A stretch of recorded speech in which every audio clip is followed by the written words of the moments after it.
शमशान तक, बेटा भी हक निभाएगा तो केवल अग्निदान तक। साथी मित्र ज्यादा से ज्यादा हरिद्वार पहुंचा दे, बस अति तो बात और कहीं। साथी है मित्र गंगा के जल बिंदु पान तक, अर्धांगिनी बढ़ेगी तो केवल मकान तक। रात दिन आपको भगवान मानने वाली आपकी पत्नी वो मकान से बाहर नहीं निकलेगी, है? केवल मकान के दरवाजे तक, इतना ही साथ है उसका, और क्या। परिवार के सब लोग चलेंगे शमशान तक, परिवार के लोग ज्यादा से ज्यादा शमशान तक आपके साथ चलेंगे। और आपका जो जन्म देने वाला संतान आपका बेटा है, बेटा भी हक निभाएगा तो केवल अग्निदान तक। फिर इससे आगे आपके साथ कौन चलेगा, कौन जाएगा आपके साथ में? कोई नहीं जाएगा। इससे तो आगे केवल भजन तेरा साथी, हरि के भजन बिन तू अकेला रहेगा। इसलिए पत्नी का स्वार्थ, कंचन जैसी कोमल काया तुरंत जला दी जाएगी। कंचन जैसी कोमल काया तुरंत जला दी जाएगी। जिस नारी से नेह घनेरा वो भी देख डर जाएगी। जिस नारी से मोह घनेरा वो भी देख डर जाएगी। अरे कुछ दिन तक तो याद करेंगे, फिर तू याद में आएगा। कुछ दिन तक तो याद करेंगे, फिर तू याद न आएगा। चाल कर तो आया जग में, चाल कर तो जाएगा। चाल कर तो आया जग में, चाल कर तो जाएगा। सोच समझ ले मनमोरख, हाथ समय पछताएगा। चाल कर तो आया जग में, चाल कर तो जाएगा। चाल कर तो आया जग में, चाल कर तो जाएगा। देखो हमारे बिंदु जी महाराज एक बहुत बड़े अच्छे संत हुए हैं, और उन्होंने इस परिवार, कुटुंब, परिवार, पुत्र इत्यादि के बारे में बहुत अच्छा लिखा उन्होंने, बिंदु जी गोस्वामी। तो उन्होंने लिखा है, बनी बनी के सब कोई साथी, बंधु सुता सुत नाती। बनी बनी के सब कोई साथी, बंधु सुता सुत और नाती। और इन्हीं का आगे चल करके क्या हाल होगा? बिगड़ी बेर कोई बात न पूछे, यही बने प्राण के घाती। जिसको आप अपना मानते हो सबसे ज्यादा, है यहां तक कि ये मेरा भाई है, ये मेरा पुत्र है, ये मेरा पोता है, ये मेरा पत्नी है, तो ये सब बनी बनी के हैं भैया, इसमें कोई वास्तविकता नहीं है। इनका सबका बनावटी प्रेम है, केवल बनावटी प्रेम है। जब तक आपके शरीर में ताकत है, जबकि आपके शरीर में रूप यौवन इत्यादि है, तब तक आपसे प्रेम करते हैं, तो बनी बनी के सब कोई साथी, बंधु सुता सुत नाती। और बिगड़ी बेर कोई बात न पूछे, यही बने प्राण के घाती। और सुनो, आगे पंक्ति में लिखते हैं बिंदु जी महाराज कि नारी सब सुख पावत पति सो। पत्नी जो है अपने पति को भगवान मानती है, इसमें कोई संदेह नहीं है, भाई भगवान। लेकिन बिंदु जी महाराज लिखते हैं कि ये सब बनावटी प्रेम पत्नी का भी। कितना बनावटी प्रेम है?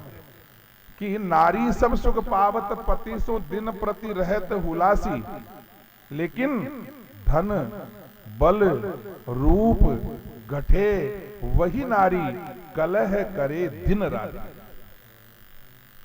बोलो है कि नहीं बात? सत्य बात है कि नहीं, झूठ थोड़ी है। ये संतों की वचन है। वही पत्नी जब धन बल रूप गठे, वही पत्नी कलह करने लग जाती है। पैसा नहीं है तो कलह करने लग जाती है, शरीर में हिम्मत नहीं है तो कलेश करने लग जाती है, रूप सुंदरता कम हो जाती है, वही पत्नी क्लेश करने लग जाती है। भगवान मानने वाली पत्नी बूढ़ा वृद्धावस्था में। और सुनो, वास्तविकता तो सुनो आप, जो संत कहते हैं कि वही पति देव जो भगवान मानती उस पति को, वही पति अगर बीमार पड़ जाए और 12 महीना 6 महीना खाट में चारपाई पे पड़ जाए, तो वही पत्नी कुछ दिन तक तो सेवा करेगी दिखावे के लिए, है महीना 2 महीना तो सेवा करेगी, लेकिन जब 12 महीना 6 महीना निकल जाएगा और कोई मिलने के लिए जावे, बोलो पटेलन जी पटेल किया कहीं बताओ महाराज 12 महीना होगा सेवा करता करता, अब तो भगवान आने उठा ले, हैं अब तो भगवान आने उठा ले तो इकी भी सुधर जाए और माँ की भी। बोलो यही बचन बचे वो चौड़े धाड़े की बात है, कोई बनावटी बात नहीं है, सुनने को मिलती है सबको, हैं? अब बताओ वो पत्नी का प्रेम कहां से रहा? वास्तविक जब भगवान मानती तो सेवा कर महाराज, वो इन तो भगवान परमात्मा उठा ले तो इकी भी सुधर जाए, मारी भी सुधर, माँ की भी सुधर जाए। बताओ। और सुनो, इससे आगे के हालात तो और भी खराब है। अगर संतों का वचन माने तो देखो ये स्थिति वास्तव में है, झूठ नहीं इसमें। इससे क्या आगे के हालात तो सुनो तो और भी आपको शर्म आएगी। क्या अगर मान लो पति मर जाए, पति मर भी जाए, मर जाता है, मरने के बाद में उस भगवान मानने वाली पत्नी को अगर कह दिया जाए है कि तू 10 मिनट बैठ जा, जगह आधा घंटा में और काम करे, गारंटी है बैठ जाए। नहीं भाई हम मन तो डर लागे, अरे कहां को डर लागे? भगवान सुन अत्ता दिन तो भगवान मान्यो, आधी घंटा कौन बैठ सके? मरिया पास नहीं भाई मन तो डर लागे। तो यही तो भी ये कह रहे थे ना, जिस नारी से नेह गणेरा वो भी देख डर जाएगी, है वो भी देख करके डरने लग जाएगी तुमसे। फिर काहे का संबंध है, काहे का प्रेम है? संसार में कोई किसी का नहीं है, कोई किसी का माता पिता नहीं, कोई किसी का पुत्र नहीं, कोई लेना देना नहीं भैया। इसलिए सुनो, राजा रंक पुजारी पंडित एक दिन सबको जाना है। राजा रंक पुजारी पंडित एक दिन सबको जाना है। आंख खोल कर देख बाप ने ये जगत मुसाफिर खाना है। आंख में धर हो देख बाप ने जगत मुसाफिर खाना है। बिंदु कहे पाप पुण्य ही अंत साथ में जाएगा। पाप पुण्य ही अंत साथ में जाएगा। घर को जाके घर को जाएगा। घर को जग में जाके घर को आएगा। सोच समझ ले आखिर में पछताएगा। काले घर को आया जग में जाके घर को आएगा। काले घर को आया जग में जाके घर को आएगा। बोले सच्चिदानंद भगवान की जय हो। इसलिए गोकर्ण जी महाराज कहते हैं जाया सुतादिषु सदाम ममताम विमुंच। हे पिताजी, ये मेरी पत्नी है, ये मेरा पुत्र है, ये मेरा नाती है, इस ममता को छोड़ो। ममताम विमुंच, इस ममता को छोड़ दीजिए और शरीर के मैपणे को छोड़ दीजिए। क्या करूं? कि धर्मम भजस्व सततम, धर्म को भजो, भगवान की कथा सुनो, ऐसा उपदेश। क्योंकि इस शरीर का कोई महत्व नहीं है, शरीर का इतना अभिमान करता है ये आदमी है, लेकिन ये शरीर भी एक दिन नाशवान है, नश्वर है, नाश होगा इसका।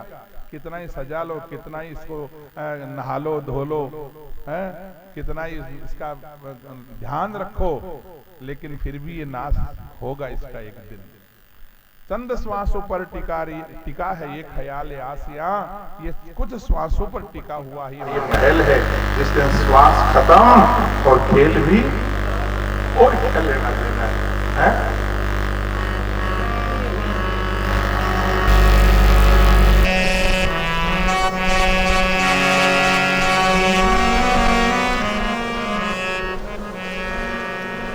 सांसों का क्या भरोसा,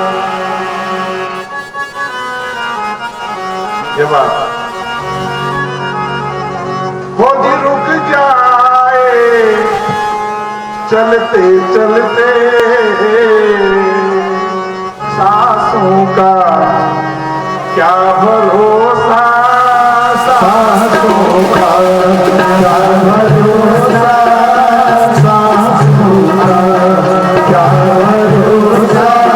रुक जाए चलते चलते, रुक जाए चलते चलते, जीवन की है ये ज्योति, जीवन की है ज्योति, बुझ जाए जलते जलते, बुझ जाए जलते जलते, सांसों का क्या भरोसा, सांसों का क्या भरोसा।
बुढ़ापा, अरे थक जाए चलते चलते, हो थक जाए चलते चलते, सांसों का क्या भरोसा, सांसों का क्या भरोसा। रुक जाए चलते चलते, रुक जाए चलते चलते, सांसों का क्या भरोसा।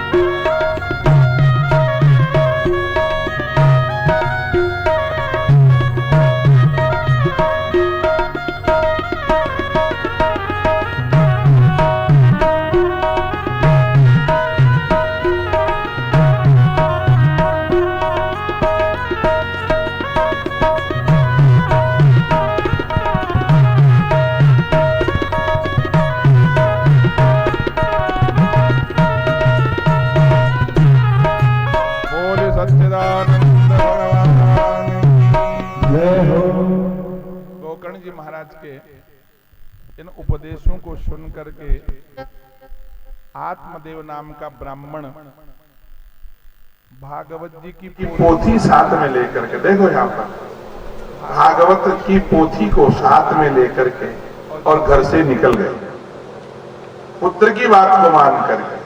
इसलिए हमारे शास्त्रों में ऐसा लिखा है, बालादपि सुभाषितम ग्राह्यम। बच्चा भी कोई अगर सुंदर बात अपने बुजुर्गों को कहता है तो उस बालक की अच्छी बात भी मान लेनी चाहिए। बालादपि सुभाषितम ग्राह्यम। गोकर्ण की बात सुन करके भागवत की पोथी लेकर के आत्मदेव नाम का ब्राह्मण जंगल में चला गया, परिवार को छोड़ करके चला गया। जंगल में जाकर के बैठ गए एक वट वृक्ष के नीचे और भागवत के 10वें स्कंद का पाठ करते जीवन भर किया और अंत में वैकुंठ में चला गया। चलो, पूरे परिवार में ब्राह्मण तो चले गए। अब बचे कौन? गोकर्ण जी महाराज, धुंधकारी और धुंधुली। गोकर्ण जी महाराज ने विचार किया कि पिताजी चले गए, ज्ञानी थे वो तो, हम भी तीर्थाटन करने के लिए चलें। तो गोकर्ण जी महाराज भी परिवार को छोड़ करके तीर्थाटन करने के लिए चले गए। फिर दो बचे, माँ और पुत्र। अब स्वतंत्र हो गए।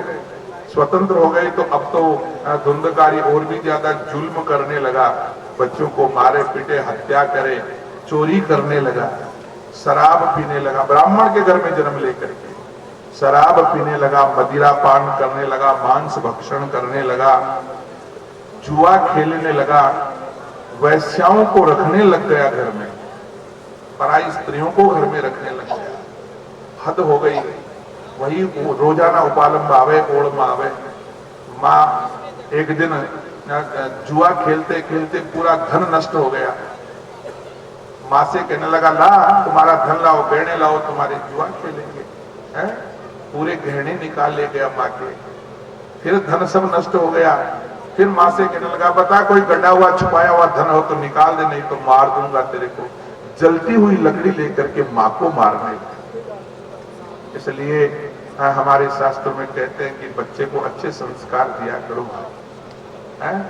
वही आपके द्वारा दिए गए संस्कार बुढ़ापे में काम आएगा।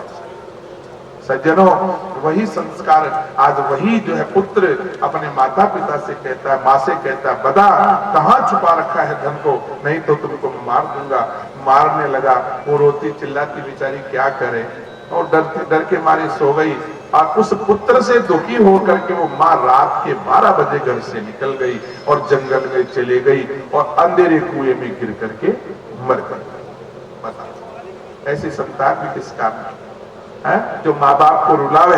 ऐसी संतान किस काम की जो माँ बाप को हत्या करे, आत्महत्या करे? माँ भी मर गई दुखी होकर के, पुत्र के उस आचरणों से दुखी होकर के माँ भी मर गई।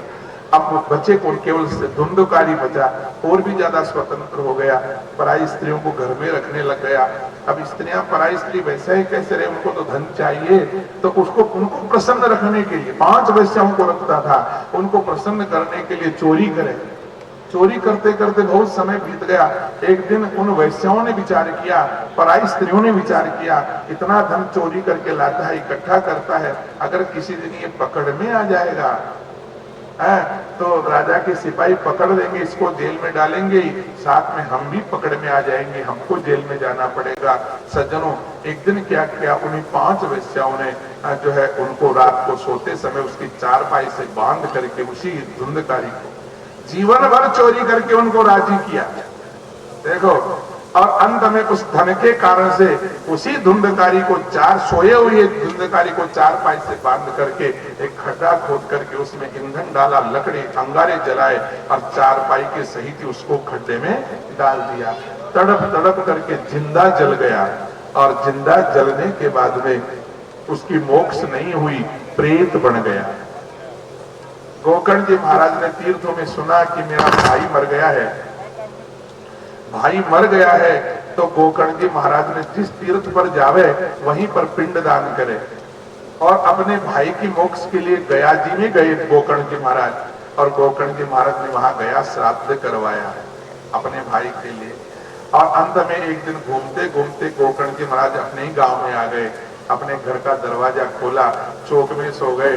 हैं, संत थे गोकर्ण जी, तो बड़े ज्ञानी थे।